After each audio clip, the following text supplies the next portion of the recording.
Night Ranger, live in concert, playing all their hits, plus deep cuts from their catalog. Night Ranger, live. Saturday, June 21st, 7 p.m. The Event Center at Live Casino and Hotel Louisiana. Get tickets now at AXS.com. Must be 21 to enjoy the show. Know when to stop before you start. Gambling problem? Call 1-877-770-7867. El perfecto penitente. Nos encontramos, pues, con una alternativa aterradora. O este hombre del que hablamos era, o es, justamente lo que él dijo ser, o, si no, era un lunático o algo peor. Bien, a mí me parece evidente que no era ni un lunático ni un monstruo y que, en consecuencia, por extraño o terrible o improbable que pueda parecer, tengo que aceptar la idea de que él era y es Dios. Dios desembarcó en este mundo ocupado por el enemigo asumiendo una forma humana. ¿Y cuál era el propósito de todo esto? ¿Qué vino él a hacer aquí? Vino a enseñar, por supuesto, pero en cuanto se examina el Nuevo Testamento o cualquier otro escrito cristiano, se descubre que están constantemente hablando de algo diferente, de su muerte y su resurrección. Es evidente que los cristianos consideran que lo más importante de esa historia reside en estos dos hechos. Creen que lo más importante que Él vino a hacer a la tierra fue sufrir y ser crucificado. Antes de que me convirtiese al cristianismo, yo creía que lo primero en lo que debían creer los cristianos era una teoría en particular en cuanto a la razón de esta muerte. Según esa teoría, Dios quería castigar a los hombres por haberle abandonado y haberse unido al gran rebelde. Pero Cristo se ofreció como voluntario para ser castigado en lugar de ellos, y de ese modo, Dios nos perdonó a nosotros. Ahora admito que ni siquiera esta teoría me parece tan inmoral y tan tonta como solía parecerme, pero ese no es el punto al que yo quería llegar. Lo que llegué a comprender más adelante fue que ni esta teoría ni ninguna otra son el cristianismo. La principal creencia cristiana es que la muerte de Cristo nos ha puesto de alguna manera a bien con Dios y nos ha otorgado un nuevo comienzo. La teoría acerca de cómo su muerte logró esto son un asunto aparte. Se han elaborado muchas y muy diferentes acerca de cómo funciona esto, pero en lo que todos los cristianos están de acuerdo es que funciona. Les diré cómo lo veo yo. Cualquier persona sensata sabe que, si uno está cansado y tiene hambre, una buena comida le hará bien. Pero las teorías modernas acerca de la alimentación, todo lo que se refiere a las vitaminas y proteínas, es una cuestión diferente. Las personas comían y se sentían mucho mejor antes de que se oyese hablar de las vitaminas. Y si alguna vez se abandona la idea de las vitaminas, los hombres seguirán comiendo igual que siempre. Las teorías acerca de la muerte de Cristo no son el cristianismo, son explicaciones de cómo esa muerte funciona. No todos los cristianos estarían de acuerdo en cuanto a la importancia de estas doctrinas. Mi propia iglesia, la Iglesia Anglicana, no establece ninguna de ellas como la única verdadera.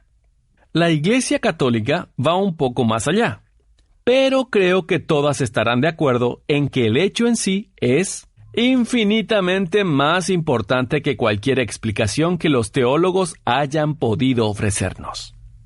Opino que estos probablemente admitirían que ninguna explicación será jamás del todo adecuada a la realidad. Pero como dije en el prefacio de este libro, yo no soy más que un profano. Y en este punto nos adentramos en aguas profundas. Solo puedo decirles, por lo que pueda valer, cómo yo, personalmente, considero este tema. En mi opinión, las teorías no son en sí mismas lo que se les pide que acepten. Sin duda, muchos de ustedes habrán leído a James o a Eddington. Lo que ellos hacen cuando quieren explicar el átomo o algo parecido es darle una descripción a partir de la cual pueden hacerse una imagen mental. Pero luego les advierten que esta imagen no es aquello en lo que en realidad creen los científicos.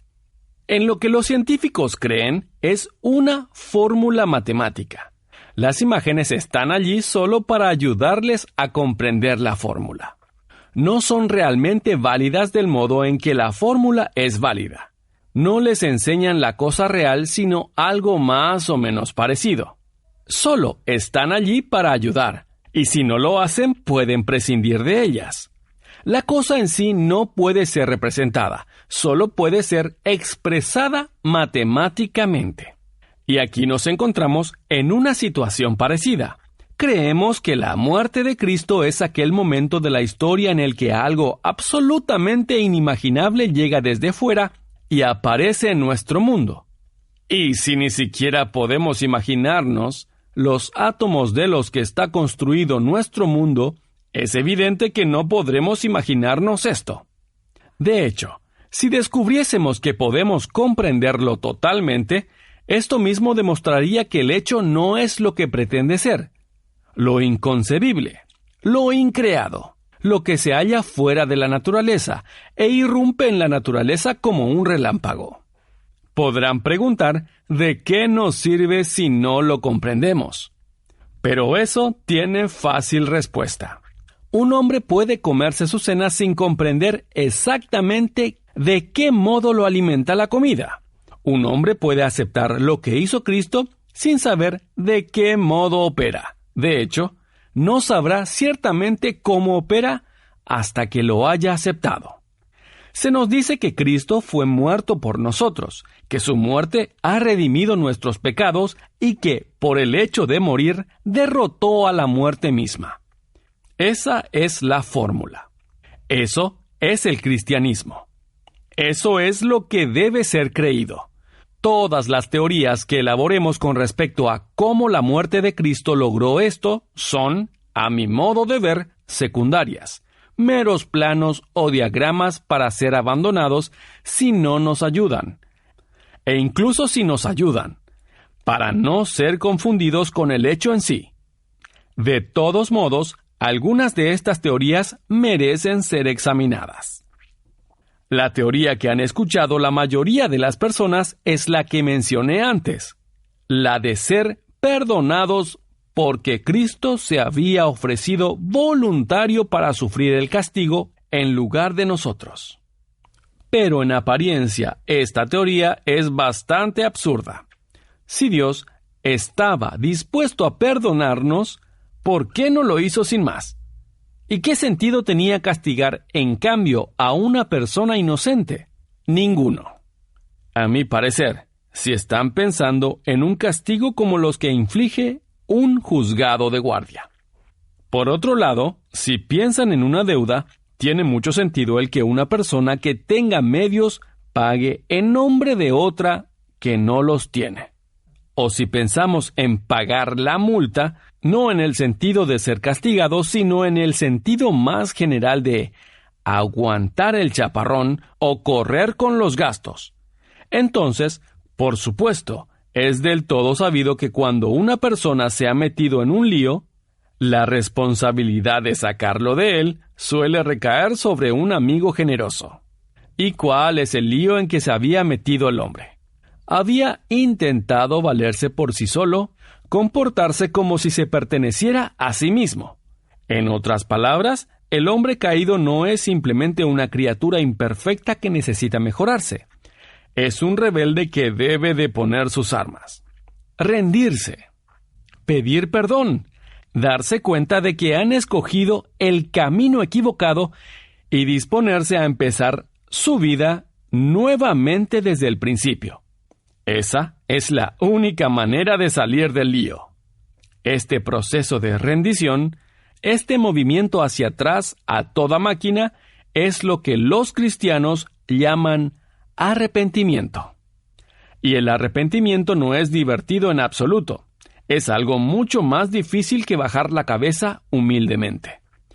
El arrepentimiento significa desaprender toda la vanidad y la autoconfianza en las que nos hemos estado ejercitando durante miles de años. Significa matar parte de uno mismo, padecer una especie de muerte. De hecho, hay que ser muy bueno para arrepentirse. Y aquí está la trampa. Solo una mala persona necesita arrepentirse.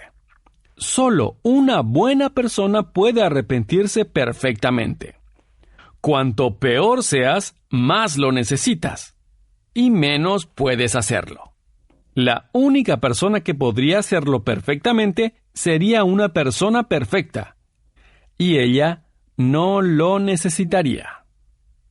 Recuerden que este arrepentimiento, esta voluntaria sumisión a la humillación y a una especie de muerte, no es algo que Dios les exige antes de recibirles de nuevo, y de lo cual podrían librarse si quisiera. Es simplemente una descripción de lo que es volver a Él. Si le piden a Dios que les reciba de nuevo sin arrepentimientos, lo que realmente le están pidiendo es volver a Él sin volver a Él. No puede ocurrir. Pues bien, entonces debemos pasar por ahí. Pero la misma maldad que nos hace necesitarlo nos imposibilita el hacerlo. ¿Podemos hacerlo si Dios nos ayuda? Sí, pero ¿qué queremos decir cuando hablamos de la ayuda de Dios? Queremos decir que Dios nos ponga dentro de un trocito de sí, por así decirlo. Él nos presta un poquito de su capacidad para razonar y de ese modo pensamos. Nos presta un poquito de su amor y así es como nos amamos los unos a los otros. Cuando se le enseña a un niño a escribir, se le sostiene la mano mientras él forma las letras. Es decir, él forma las letras porque ustedes les están formando. Nosotros amamos y razonamos porque Dios ama y razona, y nos sostiene la mano mientras lo hacemos. Si no hubiéramos caído, todo sería facilísimo. Pero desgraciadamente ahora necesitamos la ayuda de Dios para hacer algo que Dios, en su propia naturaleza, no haría jamás. Rendirnos, sufrir, someternos, morir. Nada en la naturaleza de Dios corresponde a este proceso en absoluto. De modo que el único camino para el que ahora necesitamos más que nunca la ayuda de Dios es un camino que Dios, en su propia naturaleza, jamás ha recorrido. Dios solo puede compartir lo que Él tiene, y esto, en su propia naturaleza, no lo tiene. Pero supongamos que Dios se hace hombre. Supongamos que nuestra naturaleza humana que puede sufrir y morir se amalgamase con la naturaleza de Dios en una persona. Esa persona, entonces, podría ayudarnos. Podría entregar su voluntad, sufrir y morir porque era un hombre. Y podría hacerlo perfectamente porque era Dios. Ustedes y yo solo podemos pasar por este proceso solo, si Dios lo hace en nosotros. Pero Dios solo puede hacerlo si se hace hombre. Nuestros intentos de padecer esta muerte podrán llegar a buen fin solo si, como hombres, compartimos la muerte de Dios, del mismo modo que nuestros pensamientos solo pueden llevarse a cabo solo porque son una gota del océano de su inteligencia. Pero no podemos compartir la muerte de Dios a menos que Dios muera, y Él no puede morir a menos que se haga hombre. Es en este sentido en el que Él paga nuestras deudas, y sufre por nosotros lo que, como Dios, no es necesario que sufra.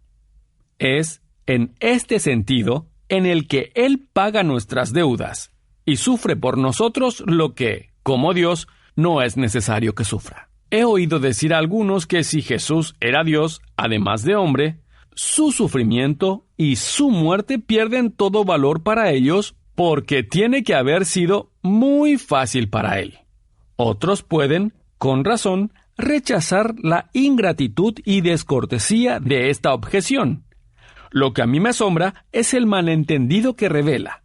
En un sentido, por supuesto, aquellos que lo hacen tienen razón. Incluso se han quedado cortos. La perfecta sumisión, el perfecto sufrimiento, la muerte perfecta no solo fueron más fáciles para Jesús porque Él era Dios, sino que fueron posibles solo porque era Dios. Pero, ¿no es esa una extraña razón para no aceptarlos? El maestro puede formar las letras del niño solo porque es un adulto y sabe escribir. Eso, naturalmente, lo hace más fácil para el maestro, y solo porque para él es más fácil enseñar al niño. Si el niño lo rechazara porque para los adultos es fácil, y esperase aprender a escribir de otro niño de su edad que no supiera hacerlo, y así no le llevaría una ventaja injusta. No haría demasiados progresos. Si yo me estoy ahogando en un río turbulento, un hombre que aún tenga un pie en la orilla puede echarme una mano para salvarme la vida. Debería gritarle entre jadeos: «No, no es justo. Tú tienes ventaja. Aún tienes un pie en la orilla». Esa ventaja, llámenle injusta, si quieren. Es la razón por la que ese hombre puede serme útil. ¿A quién recurrirán en busca de ayuda sino a aquel que es más fuerte que ustedes? Esa es mi manera de entender lo que los cristianos llaman redención. Pero recuerden que esto es solo una imagen más. No lo confundan con la cosa en sí. Y si no les ayuda, abandónenla. La aventura tiene un nuevo nombre, Nissan Rogue Rock Creek. Con la Rogue Rock Creek estarás listo para conquistar el camino que venga. Si es una ruta rocosa, tienes llantas todoterreno. Ante una gran bajada, control para descenso inclinado y su parrilla tubular para techo, lista para lo que necesites. Cuando la vida te ofrece aventura, tú tienes la Nissan Rogue Rock Creek. La capacidad de carga está limitada por el peso y la distribución. Siempre asegure la carga. Cargar el vehículo con mucho peso, especialmente en el techo, afectará el manejo y la estabilidad del vehículo.